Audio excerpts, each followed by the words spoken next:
Bueno, pues vamos a ir empezando como para no demorarnos tanto. Esta tutoría es muy específica, pero no es muy extensa. La idea es que revisemos lo más importante de su clase de neuroanatomía de tallo y sobre todo enfocarnos como en las vías que son más importantes y los núcleos de los pares craneales, como que ustedes lo reconozcan. Estas fueron las referencias que utilizamos, sin embargo, la que más es relevante en este tema es la neuroanatomía clínica de Snell. Creo que es la que los doctores utilizan para preparar la clase también y además lo explica muy bien.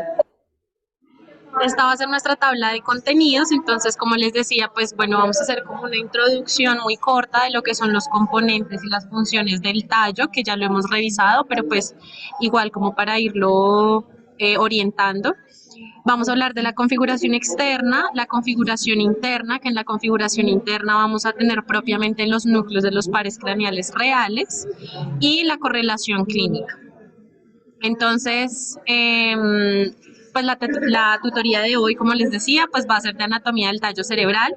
Recuerden que además estas tutorías van muy enfocadas sobre todo a la preparación de su examen de estaciones, que es en 2 semanas. Por lo tanto, el objetivo de hoy, pues, es que reconozcan las estructuras de esa configuración externa e interna y logremos identificar anatómicamente una lesión según los síntomas y los signos del paciente. Es decir, lo que les comentaba en la tutoría de los clínicos de síndrome convulsivo, que es el diagnóstico sindromático y el diagnóstico topográfico. Entonces, como concepto principal, pues tenemos que el tallo será esa estructura que va a estar ubicada, como pueden ver aquí, entre lo que es la médula y el cerebro. Por lo tanto, pues les puse como esta analogía que me parece bastante acertada y es que la médula funciona como un peaje, el tallo funciona como un peaje. Si queremos salir de Bogotá, este es el peaje de los Andes por el norte. Si queremos salir de Bogotá por el norte, pues debemos pasar este peaje y como pueden ver aquí, pues hay muchas vías y todas convergen en ese peaje, todas pasan por ahí. Lo mismo va a pasar con el tallo, todas las vías, todas las fibras, los tractos, como quieran llamarlo, pues deben pasar por ahí para llegar al cerebro y para salir del cerebro. Eso es lo que nosotros llamamos aferencias y eferencias. También pues vamos a tener unos núcleos muy específicos que claramente van a contener pues estos tractos y vías específicas que veremos hacia el final, pero finalmente todos pasan por el tallo. Entonces, como funciones como tal del tallo, hay muchísimas. Yo les coloqué quizás las más importantes o las más conocidas. Entre esas vamos a tener lo que es la regulación autonómica de lo que es frecuencia cardíaca, frecuencia respiratoria, la tensión arterial. Vamos a tener la regulación del estado de conciencia y el sueño. Esto es muy importante cuando hablemos de formación reticular. Ahí es donde vamos a tocar esta función principalmente y en trastornos de la conciencia ustedes van a enfocarse mucho en esta función. Tenemos modulación del dolor porque tenemos vías del dolor que pasan por ahí, el control motor porque toda la vía motora va a pasar por el tallo también, la modulación sensitiva de lo que es sobre todo el rostro, la cara, entre otras funciones, pero pues principalmente estas. Los componentes que los revisamos en la tutoría de cráneo, en la primera tutoría de neuroanatomía, y pues para recordarlo un poquito, vamos a tener 3 componentes del tallo. De craneal a caudal va a estar el mesencéfalo, luego vamos a tener la protuberancia o el puente y finalmente el bulbo raquídeo. Esto que está en amarillo, recuerden que ya pues va a ser la médula. Además de esto, pues por acá vamos a tener, como pueden ver en esta imagen, tractos ascendentes y descendentes que les había comentado y unos núcleos que pueden ver aquí pintados, que van a ser, pues además de los pares craneales, los tractos que van a ir hacia el cerebro. Vamos a tener estructuras vasculares, vamos a tener en el tallo también el cuarto ventrículo, que recuerden que va hacia el final. Y como mencionamos en la diapositiva anterior, el tallo va a tener centros de regulación de la conciencia, que es lo que llamamos la formación reticular y va a estar contenida acá en todo el tallo cerebral. En ese sentido, lesiones muy pequeñas, es decir, si yo lesiono un solo tracto, un solo núcleo o una porción única, digamos, del tallo, pues vamos a tener grandes déficits. Por eso, El objetivo final de la tutoría es que ustedes puedan decir como, si el paciente tiene esta presentación clínica, seguramente la topografía va a ser más que todo del tallo, o ya vamos a hablar de corteza, pues ya integrando lo que hemos venido revisando a lo largo del semestre. Un repaso fast. Entonces, no sé si recuerden, esto también creo que se las dije en la tutoría de cráneo, y es una mnemotecnia que me gusta mucho como para recordar la diferencia entre sustancia gris y sustancia blanca. Entonces, pues inicialmente recuerden que tenemos a la neurona como nuestra unidad funcional, va a ser pues esta célula que nos va a permitir a nosotros tener acción motora, también acción sensitiva, autonómica, entre otras cosas, y va a ser esa conexión entre la parte distal, digámoslo así, o periférico, que va a ser pues músculos, órganos, tejidos, y el cerebro. La mnemotecnia que les decía era que sustancia gris termina en S de soma, y recuerden que el soma es el cuerpo de la neurona. Entonces, siempre que hablamos de sustancia gris, hablamos es de cuerpos neuronales. Por lo tanto, la sustancia gris en el tallo específicamente, pues van a ser los núcleos de los pares craneales y los núcleos accesorios que también vamos a revisar. Mientras que la sustancia blanca, que termina en A de axones, este es el axón, en el tallo propiamente de nuevo, pues van a corresponder a todos los tractos, lemniscos, fascículos, pedúnculos o nervios. Hablamos de nervio cuando ya deja el sistema nervioso central. Es decir, recuerden que en la médula nosotros tenemos los pares raquídeos, pero ya cuando salen a distribuirse por todo el cuerpo, hablamos es de nervios propiamente. Entonces vamos a iniciar con lo que es configuración externa.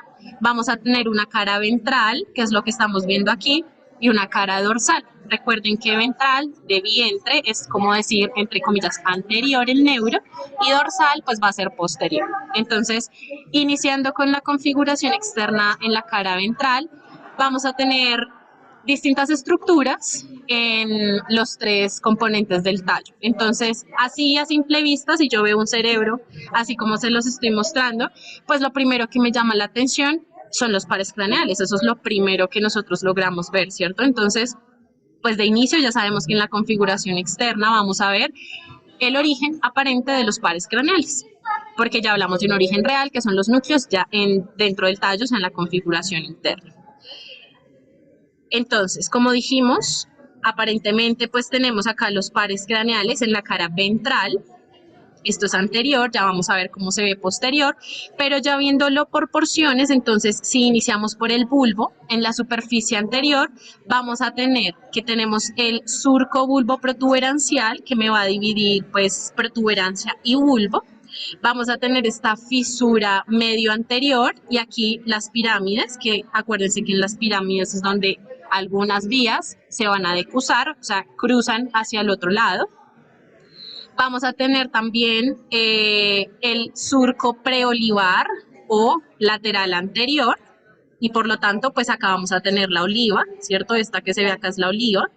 Y vamos a tener también el surco posterior lateral, que ya es pues el que está más posterior, o retroolivar, y van a ser importantes también porque ahí vamos a ubicar o vamos a delimitar ciertas estructuras.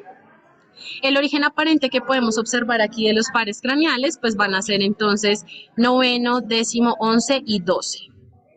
Si pasamos a la protuberancia o al puente, entonces al igual que en el bulbo, tenemos acá el surco bulbo protuberancial y el surco pontomesencefálico. Como vimos en circulación cerebral, aquí tenemos un surco también, pues que va a tener el mismo nombre de la arteria que pasa por ahí, o sea, el surco basilar, porque ahí es donde se ubica la arteria basilar. Y también vamos a tener el origen aparente de este par craneal, que va a ser el quinto, y el cuarto, pero el cuarto viene como más posterior. Ahorita les muestro cómo sale, pero se alcanza a ver aquí. Lo que pasa es que en esta imagen pues no está, pero también vamos a tener el cuarto. Y ya hablando del mesencéfalo, entonces en el mesencéfalo podemos encontrar los dos pedúnculos cerebrales, la fosa interpeduncular y el origen aparente del tercer par craneal, que es este que sale aquí como una antenita. Listo. En la cara dorsal, entonces, ya vamos a tener otras estructuras. Este es el cuarto par craneal que les decía que sale y da como la vuelta hacia anterior o hacia ventral. Entonces, de nuevo, si lo vemos por partes, en la configuración externa, en la parte dorsal, vamos a tener en el bulbo, pasando a la superficie posterior, la mitad superior del cuarto ventrículo, que sería más o menos, pues a esta altura sería como el techo del bulbo, digámoslo así. Acá tenemos el trígono del hipogloso, que son estas dos, protuberancias o eminencias que salen acá. Acá tenemos el trígono del vago también. En la mitad inferior tenemos el surco posterior, pues inferior, y justo al lado gracilis y cuneatus. Gracilis y cuneatus son importantes porque por ahí van a pasar, pues por ahí va a pasar un tracto que lo veremos cuando veamos tractos, pero son núcleos que son importantes que los tengan presentes. No sé si han escuchado todo el tiempo que los doctores son como gracilis y cuneatus, bueno, por ahí pues es importante. Digamos que acá se va a dividir en tracto de gracilis y acá tubérculo de gracilis, y lo mismo cuneatus, que es este que está como más lateral. En la protuberancia, entonces, que va a ser ya esta parte de acá, ascendiendo, vamos a tener la mitad superior del techo del cuarto ventrículo, que va a ser pues más o menos a esta altura. A los dos lados vamos a tener esto de aquí, que son los pedúnculos cerebelosos. Aquí tenemos el superior y este de acá, que está marcado con el número 32, es el inferior. Tenemos también el surco medio, que pues es esta línea que va por toda la mitad, y el colículo facial y el área vestibular, que van a estar acá, el colículo facial y el vestibular.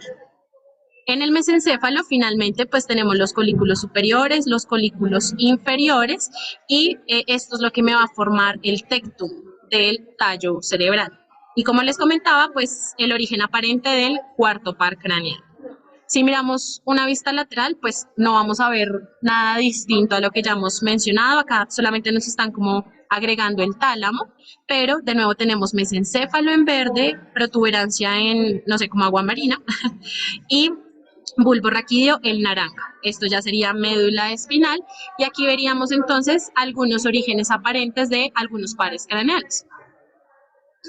En la configuración interna, entonces ya hablando propiamente pues de cómo se compone por dentro de ese tallo cerebral, entonces vamos a empezar a encontrar los núcleos de algunos pues de los pares craneales y otros accesorios como el núcleo rojo, el núcleo de la sustancia nigra y la sustancia reticular que les mencionaba. Entonces, antes de iniciar con tractos y los demás componentes, pues vamos a mencionar una subdivisión o una división de la configuración interna que es importante para delimitar estas estructuras. Esta subdivisión, primero, pues va a ser la base del tallo por donde irá la vía motora. Esta de acá, esta va a ser la base. Hacia ventral, o sea, apréndanse que ventral siempre va a ir todo lo motor, ¿listo? Y dorsal, que va a ser esta parte que vamos a llamar el tectum, va a ir todo lo sensitivo. Por lo tanto, el tectum pues va a contener núcleos de los pares craneales también, pero sobre todo los que son sensitivos. Y hacia ventral, que va a ser la base, va a ir lo motor. Y vamos a tener uno adicional que va a ser el tegmentum o el tectum también, en donde vamos a tener pues la lámina cuadrigémina en el mesencéfalo y pues un poquito como el cuarto ventrículo hacia acá. ¿Listo? Acá pues nos están señalando el acueducto y el cuarto ventrículo.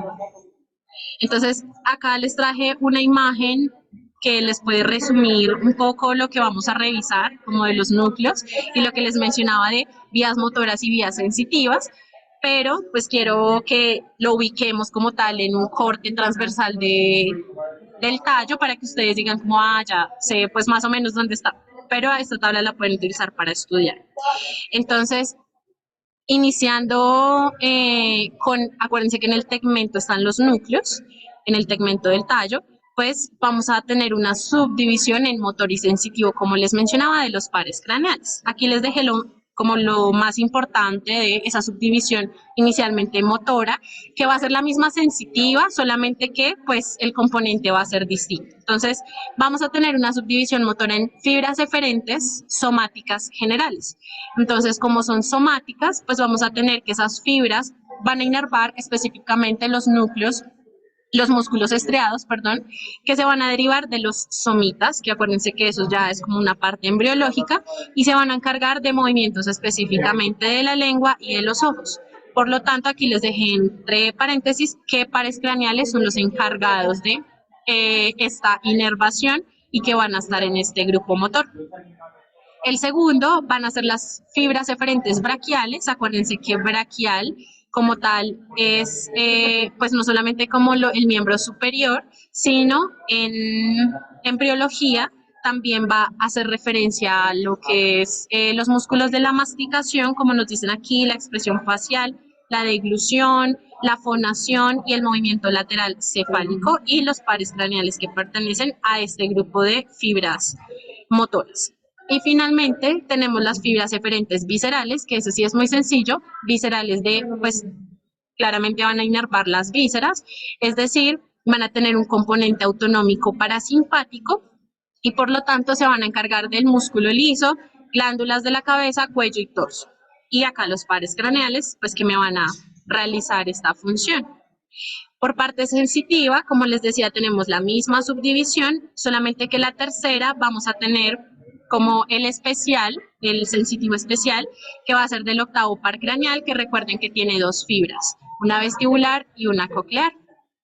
En las dos primeras tenemos pues la misma categoría principal, que van a ser las aferentes somáticas generales.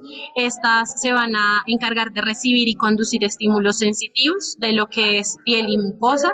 Y la segunda, que son viscerales, pues de nuevo van a inervar las vísceras. Entonces acá tenemos lengua, epiglotis, todo eso que nosotros pues no podemos controlar, por eso es autonómico, como el gusto también, y los pares craneales que van a estar en este grupo.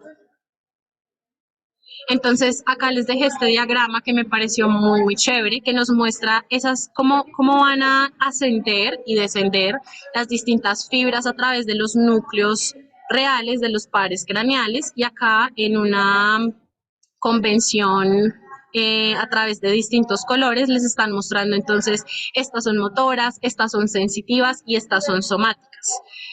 Lo mismo acá. Entonces, perdón, acá. Entonces, esto es de lo mismo, acá está la convención y aquí van a ver dónde se ubican los distintos núcleos y si se dan cuenta están ubicados pues a lo largo de todo el tallo. Hay unos que están en el mesencéfalo, otros en la protuberancia y otros en el bulbo. Esta subdivisión es lo que encontraban en la tabla que les mostré al inicio de Tegmento, que la pueden repasar como, estos pares están acá en el mesencéfalo, estos están en la protuberancia y otros en el bulbo. Entonces, si se dan cuenta, también pasa que en el origen aparente, que es lo que vemos en la configuración externa, hay muchos pares que uno, por ejemplo, ubicaría, no sé, en la protuberancia, en el surco, no sé, bulbo protuberancial, pero realmente los núcleos están distribuidos de forma diferente y por eso les traía como estas imágenes ya hablándoles, estos están en el mesencéfalo, estos están en el puente y estos en el bulbo. Aquí se lo señalé, esta es nuestra imagen de referencia, entonces tenemos el tallo y vamos a ver distintos cortes a distintos niveles. ¿Cómo vamos a evaluar de craneal a caudal, o sea, de mesencéfalo a bulbo? Pues vamos a ir, que esto que estamos viendo va a ir cambiando. Pero pues acá se lo señalé como para que cuando lo estudiaran, pues fueran directamente a ver eso. Entonces, los núcleos de los pares craneales reales que están en el mesencéfalo va a ser el oculomotor, que es este que vemos acá, y el troclear o el cuarto par craneal. ¿Listo? El troclear lo podemos ver más o menos acá y acá dice que este es el corte F, o sea, es un corte inferior a este que vemos acá. Por eso les decía como se ve muy diferente. Cuando le señalan en la imagen como dice motor nucleus tal par craneal, es porque acuérdense que hay fibras motoras y sensitivas. Yo les voy a mostrar el núcleo real que es el principal, y ya después pues de ahí se va a derivar y cambia un poquito la ubicación de dónde está la fibra motora y dónde está la fibra sensitiva. Pero el núcleo real, mesencéfalo, va a estar del par craneal tercero y cuarto, van a estar a este nivel. ¿Listo? Entonces acá estamos en mesencéfalo. Si avanzamos, entonces vamos a tener los del puente y aquí miren que cambia toda la vista. Aquí nos están mostrando, estamos como más o menos a este nivel, que sería el E. Y en el mesencéfalo, en el puente, perdón, vamos a encontrar el núcleo del quinto par craneal, que aquí le señalé fibra motora, fibra sensitiva. Tenemos también el sexto par craneal, el motor, acá lo podemos ver, y el séptimo. Este séptimo, acuérdense que tiene sobre todo fibras motoras, pero también sensitivas, porque está el salivatorio superior y el salivatorio inferior. Y finalmente el del bulbo, que es un poco más sencillo, pues vamos a tener, aquí se los coloqué, este sí se los escribí porque es un poquito más largo. Está el hipogloso, las fibras motoras, aquí nos lo están señalando de una vez como con el número del par craneal. Está el núcleo ambiguo, también fibra motora, el espinal accesorio, que acuérdense que el espinal accesorio se encarga de la elevación de los hombros y también de la rotación de la cabeza, el núcleo motor dorsal, motor visceral de este espinal accesorio, el trigeminal y el vestibular coclear y el tracto solitario. Estos son importantes, o sea, es importante que sepan de dónde salen, como no se tienen que quizás aprender específicamente al lado de qué está o esto, pero sí saber más o menos a qué nivel, por eso se los dividí así, precisamente por lo que hablábamos del diagnóstico topográfico, que va a ser mucho más fácil de deducir si yo sé cuáles núcleos están en el mesencéfalo, cuáles están en el bulbo y cuáles en la protuberancia. Como núcleos accesorios, entonces pues hay muchos, pero yo solamente les voy a hablar de 3. El núcleo rojo, la sustancia negra y las olivas. Entonces las olivas ya las señalamos, dijimos que en la configuración externa estaban justamente acá, detrás o al lado de las pirámides, pero si lo vemos acá en este corte transversal del tallo, pues vamos a tener que estos y estas son las pirámides, entonces dijimos que al lado pues estaban las olivas. Entonces esto van a ser las olivas. Iniciando por esta estructura vamos a tener entonces 2 porciones de olivas, una vulvar y otra pontina. La que está en el bulbo pues se va a denominar oliva vulvar o inferior y la otra que está en el puente se va a denominar oliva pontina o superior. La primera, la importancia de esto es que la primera, que es la oliva vulvar, esta que señalábamos acá, va a estar implicada en la regulación de los movimientos. Por eso las olivas en trastornos de movimiento pues van a ser bien importantes. Si tenemos una afección a este nivel, vamos a tener distintas presentaciones clínicas que ya verán y revisaremos en las tutorías de el caso de trastornos del movimiento. Y la segunda, que va a ser la pontina, aquí no la podemos ver pues porque va a estar en el puente, en la configuración interna, va a estar encargada sobre todo lo que es la audición, junto con el vestíbulo coclear. Entonces, ahí ya sabemos cómo más o menos qué pasaría si afectamos esta estructura. La sustancia negra, que es esta de acá, por otro lado, es un núcleo pues, de sustancia de color negro en un cerebro real, se ve así como negrita, y va a estar en la porción ventral del mesencéfalo, como podemos ver aquí en la imagen. Esta sustancia es muy importante también en trastornos del movimiento, profundizaremos mucho en eso, pero como para que se lleven a, pues de la tutoría, es importante que sepan que estas células que están en la sustancia negra van a producir dopamina y va a ser un neurotransmisor muy importante para todo lo que es la regulación del sistema sensitivo motor y el estado de ánimo. Entonces, tanto en psiquiatría como el neuro en trastornos del movimiento, la dopamina va a ser muy, muy importante. Finalmente, el núcleo rojo, que es este de acá, ese también, pues tiene como un color rosadito, más o menos. Es el último de los núcleos accesorios que quiero como que tengan bien presentes y es porque este va a tener una función de estimular los músculos flexores de las extremidades superiores. Entonces, esta función va a ser principalmente en hombro y codo Y si tenemos una afección de este núcleo específicamente, pues vamos a tener una presentación clínica muy, muy específica, que es que el paciente adopte una posición de descerebración. Entonces, no sé si han escuchado eso de corticación, descerebración. Descerebración, entonces, como dijimos que el núcleo rojo tiene una función flexora de la extremidad superior, entonces pues acá el paciente va a tener las extremidades superiores en pronación y extensión y las extremidades inferiores en extensión, porque va a ser, o sea, si está alterado, pues va a ser como todo lo contrario.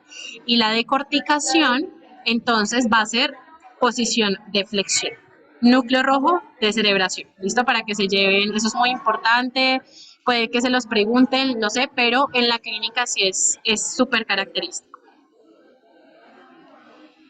Ya hablando de los tractos ascendentes, como les decía, esto es, o sea, no es muy extenso, pero les coloqué como lo más importante. Tenemos tres tractos principales. Eh, el primero va a ser el lemnisco medial, acá se los están señalando en azulito. El lemnisco medial va a llevar información desde los núcleos de Gracil y cuneatus, acá lo pueden ver, miren Gracil y cuneatus, hasta la corteza somatosensorial y la información que va a llevar, acá miren que se decusa esta vía, la información que va a llevar el lemnisco medial es información de vibración, discriminación entre dos puntos, presión y tacto. El tracto espinotalámico, por otro lado, va a llevar información de dolor y temperatura. Entonces, lo que va a pasar aquí es que, no sé si ya vieron el arco reflejo, pero, por ejemplo, el principio general es que, digamos, ustedes se queman y retiran directamente la mano, por eso se llama arco reflejo. Esa información en el nivel medular, por eso en la tutoría de clínicos de epilepsia les hablaba de miotomas o dermatomas, y es que en el nivel del dermatoma es donde se siente el dolor de la quemadura y en ese mismo nivel esa información se va a recolectar a nivel de la médula, pero en ese mismo nivel se decusa, ¿listo? Entonces este tracto espinotalámico, como lleva información de dolor y temperatura, se va a decusar en ese mismo nivel, en el nivel medular en el que ustedes sintieron el dolor o el cambio de temperatura. Y de ahí pues llega a toda la corteza somatosensorial. Y finalmente está el lemnisco lateral, que el lemnisco lateral va a llevar información relacionada sobre todo con audición, por eso aquí está la cóclea, que va a venir del octavo par craneal y va a iniciar en el puente, específicamente en este nivel. Ya hacia superior, entonces se va a decusar también para llegar a la corteza auditiva. Pero pues si se dan cuenta, cada tracto o cada vía va a llevar una información específica, que es importante que sí, o sea, sí o sí se lo aprendan. Estoy segura que les van a poner una pregunta de esto, como de, no sé, qué información lleva el tracto espinotalámico, entonces ustedes ya colocan dolor y temperatura, ¿listo? O recuerden también como general, ventral es motor, dorsal, sensitivo. Entonces ahí ya ustedes se ubican dependiendo de la afección también que tenga el paciente, la clínica también. ¿Puedes repetir el lemnisco, por favor? ¿El lemnisco medial o el lemnisco lateral?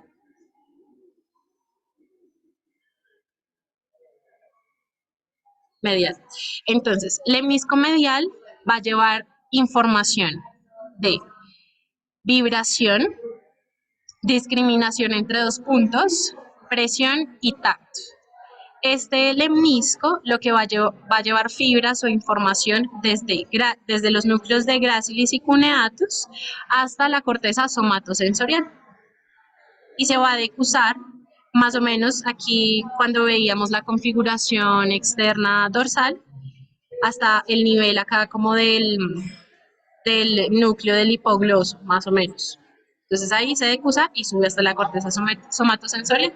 Por eso las lesiones generalmente son contralaterales al sitio afectado.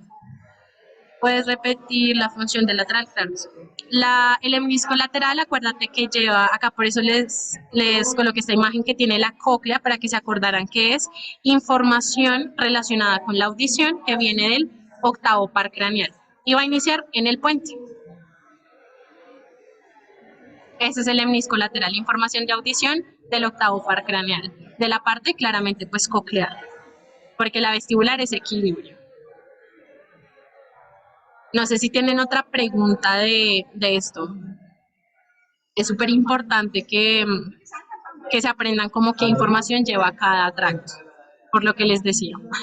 No solo por el examen, sino también porque les va a dar mucha información y pueden ir descartando también diagnósticos o afecciones o incluso también niveles de la lesión.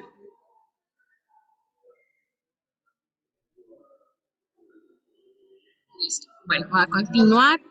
Esta es el último componente importante del tallo, que era lo que les decía, la formación reticular o sistema reticular.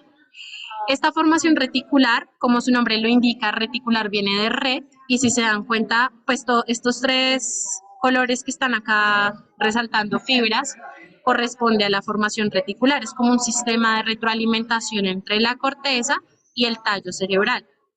Acá en esta imagen que me parece divina, vemos acá con punticos en todo el tallo esa formación reticular. Esto que se ve acá es formación reticular.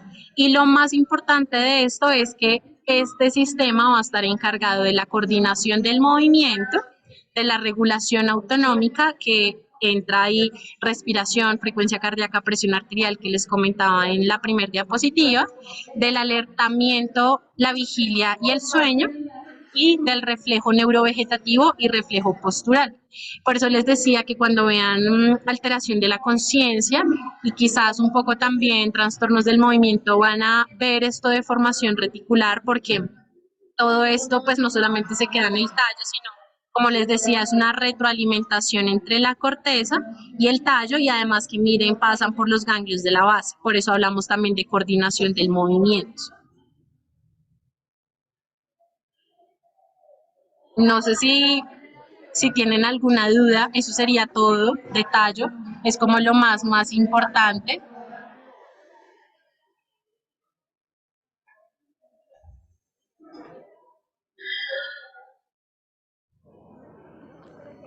Pues está todo súper claro.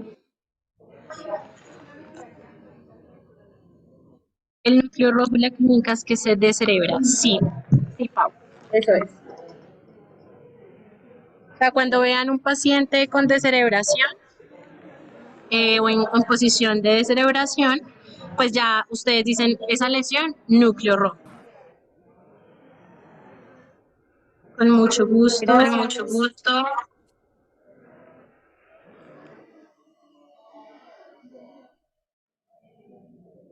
Vale, con mucho gusto.